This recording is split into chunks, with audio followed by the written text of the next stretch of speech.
नमस्कार विद्यार्थियों, स्वागत है आपका ओनली यूपीएससी पर। यह है आपकी इकोनॉमिक्स की क्लास शुरू करूं पहले उससे पहले एक बात जो एहतियात है वो बहुत ज़रूरी है बताना कि कोरोना ने फिर से इस देश को अपने चपेट में लेने के लिए अपने सारे बाहें फैला दिए हैं।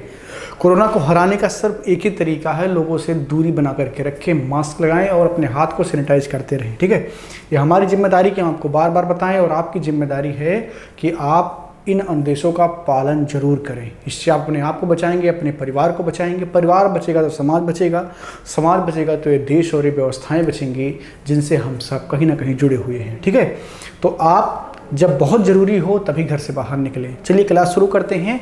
इस क्लास में हम पढ़ेंगे भुगतान संतुलन।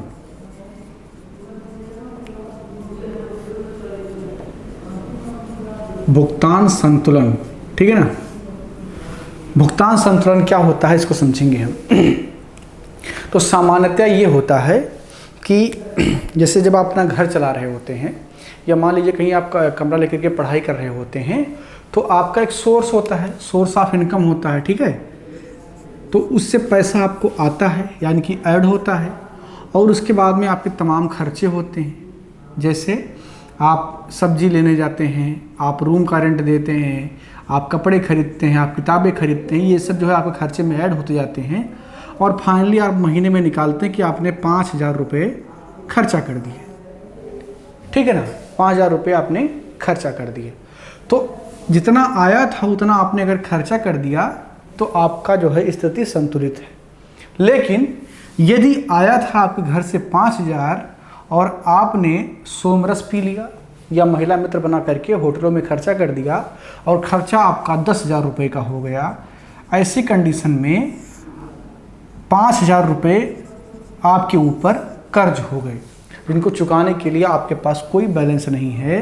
तो ये भुगतान संतुलन का संकट कहा जाता है। इसको क्या कहा जाता है? भुगतान संतुलन का संकट। इसी प्रकार जब कोई देश या कोई स्टेट विदेशी व्यापार करता है तो आयात निर्यात, लेन देन, ब्याज अदायगी, कर्ज या इन सबको मिला करके इनके जो पूरे फार्म है ना उसको ही भुगतान संतुलन कहते हैं।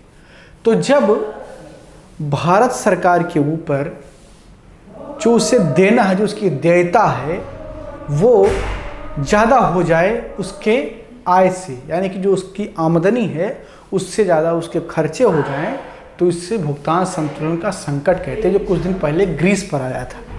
ठीक है ना, कई बार ये संकट देश के अन्य देशों पर आए हैं, अलग अलग देशों पर आए हैं। तो ये होता क्या है कि आपके जितने आय के स्रोत हैं उनसे ज़्यादा आपके व्यय के स्रोत हो जाते हैं और जो एक पर्याप्त पूंजी सरकारें रखती हैं ब्याज की अदायगी के लिए, कर्ज की अदायगी के लिए, जब वो उतनी नहीं होती है जितना आपको देना है तो ये भुगतान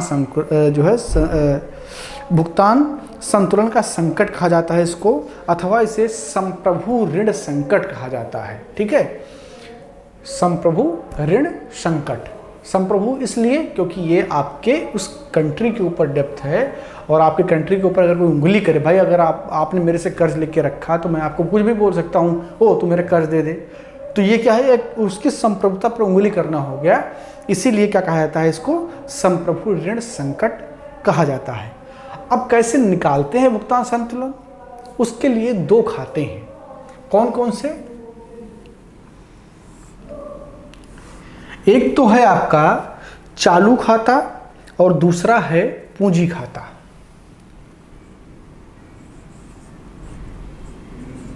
पूंजी खाता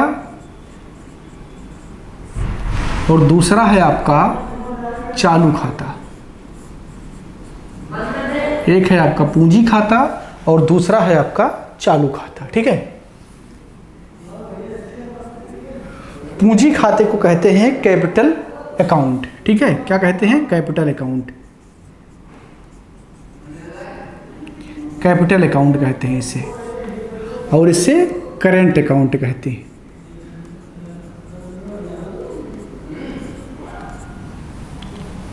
ठीक है, अब देखते हैं कि पूंजी खाते में किस किस चीज को सम्मिलित किया जाता है। तो सबसे पहले दीर्घकालीन ऋण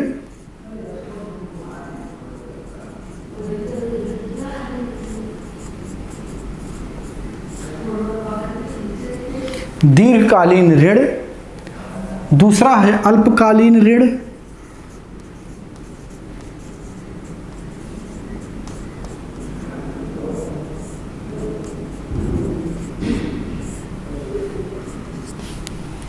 इसके अलावा है आपका मध्यकालीन ऋण,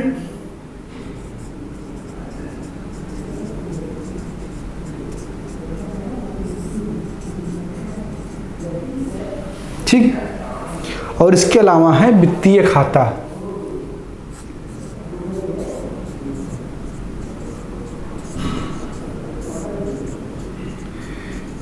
वित्तीय खाता वो होता है जो निवेश आपको बाहर से मिलता है। इसी में आपके एफडीआई, एफपीआई, ठीक है, और एफपीआई में ही दो आ जाते हैं आपके क्यूएफआई और एफआईआई, फॉरेन इंस्टीट्यूशनल इन्वेस्टमेंट, ठीक है। तो ये जो हैं ये आपके पूंजी खाते में आते हैं, ठीक है। दूसरा जो है आपका वो है करंट अकाउंट। करंट अकाउंट में जो सबसे पहली कमोडिटी है वो है आपका आयात और निर्यात, यानी कि इंपोर्ट और एक्सपोर्ट, आयात और निर्यात, आयात और निर्यात। दूसरा है अदृश्य खर्चे। अदृश्य खर्चे वो होते हैं जो किसी सीक्रेट मिशन पर सरकार खर्चा करती है, या कुछ ऐसे खर्चे जैसे रक्षा क्षेत्र में कुछ खर्चा कर रहे हैं, जैसे अगर बाहर ओपन करेंगे तो वो देश के सुरक्षा के लिए खतरा है, तो वो अदृश्य खर्चे। इसके अलावा आय में लाभांश और ब्याज, ठीक है, आय में लाभांश और ब्याज। लाभांश और ब्याज का मतलब क्या है? लाभांश यानी कि अगर कहीं पर निवेश किया गया है भारतीयों के द्वारा तो उससे जो प्रॉफिट जनरेट हो रहा है, और ब्याज जो होता है जो ऋण हमने किसी को दिया है उस पर जो हमें ब्याज मिल रहा है, ठीक है ना। इसके अलावा हस्तांतरण यानी कि रेमिटेंसेस,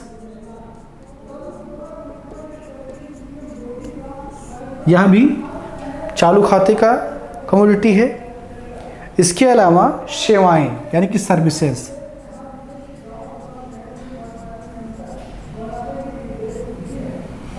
तो ये इतने हैं चालू खाते और ये इतने हैं पूंजी खाते। इन्हीं के आधार पर भुगतान संतुलन की गणना की जाती है कि कितना आ रहा है, कितना जा रहा है, और उसके बाद में कितना रेवेन्यू बच रहा है। तो जब भारत सरकार का कोष इस स्थिति में हो कि वो व्यय को ना कर पाए, यानी कि उसका आय इतना कम हो जाए कि उसे व्यय ज़्यादा करना पड़ रहा है, व्यय उसका बढ़ जाए, तो उसे भुगतान संतुलन का संकट कहते हैं। वर्तमान में इंडिया भुगतान संतुलन संकट में नहीं है, ठीक है।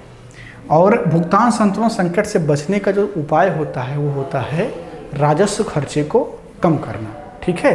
जैसे जो रोज़मर्रा के खर्चे होते हैं, रोज़मर्रा के खर्चे, जैसे हम अपने रोज़मर्रा के खर्चे में क्या करते हैं, दाल सब्जी सारी चीज़ें करते हैं। सरकार की जो वेलफेयर स्कीम्स होती हैं या उन्होंने लोन माफ़ कर दिया, ये सारी चीज़ें क्या होती हैं, राजस्व खर्चे को बढ़ाती हैं। तो उसको कम करके सरकार अपने इस संकट को दूर कर सकती है। तो ये है भुगतान संतुलन का संकट। इसमें भी बहुत सारी चीज़ें बाकी हैं जिससे हमें पढ़ना है।